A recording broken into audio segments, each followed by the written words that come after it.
Just want to let you lot know that if you're watching this clip on the Fozcast YouTube channel, the full episode is now available to watch exclusively on Spotify, and it's free. Come on. Yeah. 9 years at Spurs, you were. Yeah. I said we were chatting, weren't we, on the way over, as you do. I think you mentioned it when you spoke to Gary Neville, but like 9 years. Sometimes is it time to move on? Yeah. Or like, do you just get a bit stale almost? Yeah, I think so. I think it depends obviously on your personality a little bit. You know what? Everyone's a little bit different. I think that. Yeah, it was a very long time, and we had different managers. So every time a new manager came in, there was a breath of fresh air, and like it was like the start of something new every time. So that obviously, if it was the same manager for 9 years, and obviously that's a big rarity, but maybe that would be even more difficult, I guess. But yeah, I think it's a long time. It's a long time. What was the longest you were somewhere? 8 years, West Brom. But you're 8 years. But I know what you're saying. I think I didn't want to leave West Brom because it was home and I loved it. It was like all my mates and my best mates were there. Everybody at the club, I knew them and loved them. But I just felt when I finally left though and signed for Watford, it might have been my best season I ever had. It was probably that first season with Watford. I felt unreal. It's like I got to prove myself again. Do you know what I mean? Yeah, no, it's like there's that. Obviously, if you're there for a long time, there's that, which I think is a little bit just human nature. No, you can get comfortable and but also just like going somewhere else and then you experience a new club, a new culture, a new way of doing things, and it's completely eye-opening, So when I went to Germany, it was like I was just like, oh wow, because obviously having been in the same environment for so long, to see the way someone else is doing it, the way a club is doing it, the way other players are doing it, the way all of those things. Like it was extremely eye-opening, It's like it was great fun.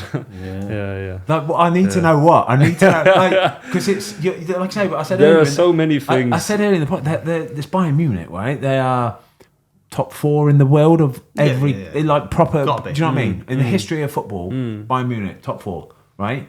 Like they have to be doing something differently to be in the top 4, don't they? They have to be.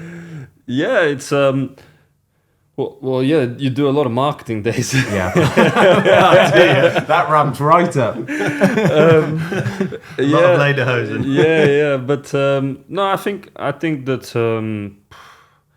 I learned so much there just in such a short period of time, and obviously you're around some players who have won an incredible amount of trophies. Do they carry that expectation and make you aware of it as well? Do you know what I mean? When you join and you got Manuel Neuer, big Tommy Muller, right? Yeah. And they're like, you can tell Thomas Muller's a lovely guy, right? But I bet you he can lose his shit like the best of anybody you've ever seen as well. Not really. He can get really angry on the pitch, but off the pitch, I never saw him. He was very that was one of the things that surprised me. I think that was one of the things that surprised me was like, obviously you don't lose a lot there, but when you do lose, obviously externally it's a crisis always, but the calmness inside the building after a loss was something I didn't expect. That just in certain moments there was like a calmness. That I hadn't experienced before, and obviously the quality of the players that obviously makes a huge difference, But that surprised me. I think the calmness, and I think one of the great skills was like obviously they would bounce back so quick, like the next day after that you'd be training and like. There's no one like sulking about the game that we lost or whatever. It's like straight back to business, and like you could never even tell that we'd lost the game, you know what I mean, in training and stuff. It was just they were so consistent, every day in their training. Never got too high, never got too low. Just carried it on. A bit like that. Is that a German thing, Eric? Because like did you notice a big difference with England? Because the Germans have a reputation for efficiency I don't know. and methodical nature, don't they? I got so many funny things I tell you about. Like, I don't know. I got some things I can't tell. No, that's fair. But there was just, they just, I'll tell you this, and then I don't know. I think it's fine. But one day the pitches at Bayern's training ground, they're really not very good,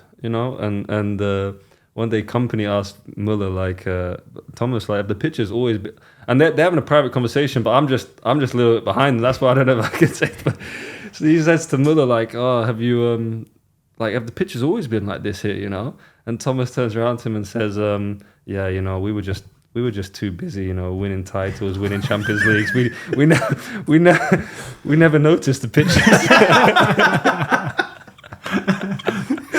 It was one of the best things I've heard. Right, I know it's said tongue in cheek, yeah. Genuinely, he's definitely saying that having banter. But that was like the mentality. I think that is genuinely that mentality, though. Yeah, because one thing which, from like Thomas, for example, I learned so much, in such a short time, and there is just that mentality that like runs through the club, which I hadn't seen before, which is just like. When I arrived from my medical, like the doctor, I was having my medical and the doctor, and there's like a poster up of them winning the league, and it's like the doctor saying, like we have to win that, and so it's like there's like a culture just around the club, but the culture around the club also, what I hadn't experienced was that like we had a change of manager while I was there, but the way the club behaves and the culture around it is exactly the same. There's a new manager, but like the way we do things. Who maintains that? Because I think it's just all the people. I think they hire a lot within. So like guys start and they go up, within the chain, and then obviously the older guys that are there that have been there, they get kept on somewhere else. And like the two guys, I think that like two obviously icons for Bayern Munich, Uli Hoeneß and Karl Rummenigge, they're still there, they're still around. So I think they still have a huge impact, and I think there's just a very, very strong culture within the club, and it really runs through it, and obviously the fans and the city are incredible. So it's just something that is very, very strong there, What's that like? So. What's it like going into Champions League games? So that first season, the semi-final I think you got to. Yeah, semi-final. So I went to. Well, it's completely different. It's a completely different experience. So that's what I mean. You're going into Champions League quarterfinals, semi-finals, expecting to win. Yeah. Like this is what we do. So I went to the quarterfinal that year. I took my son at the Allianz against Arsenal. I think it was the quarterfinal, wasn't it? Yeah. That was a good example of it. I think it was incredible. It's Arsenal. Arsenal are.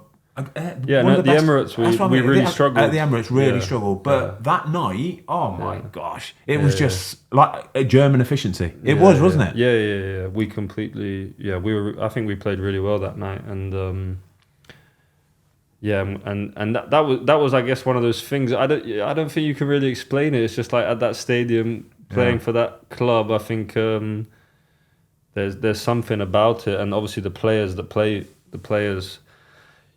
Obviously, having the best players always. You were getting dogs abuse on that night, you know that. My son's an Arsenal fan. So my son's an Arsenal fan, so we've obviously sat him with the Arsenal fan. Every time you touched the ball, you were like, honestly, I'm not just blowing smoke here. You were like a Rolls Royce that night as well. It was an unreal game. That he was unreal there. But every touch you had, because guaranteed you could hear it as well. But you were getting dogs abuse from the Arsenal fans. I really enjoyed that game, winning that game. Trust me, I really, really enjoyed that. Thanks everybody for watching. We hope you enjoyed the latest episode of the Fozcast. Don't forget to give us a follow on Spotify. Up the Fozcast.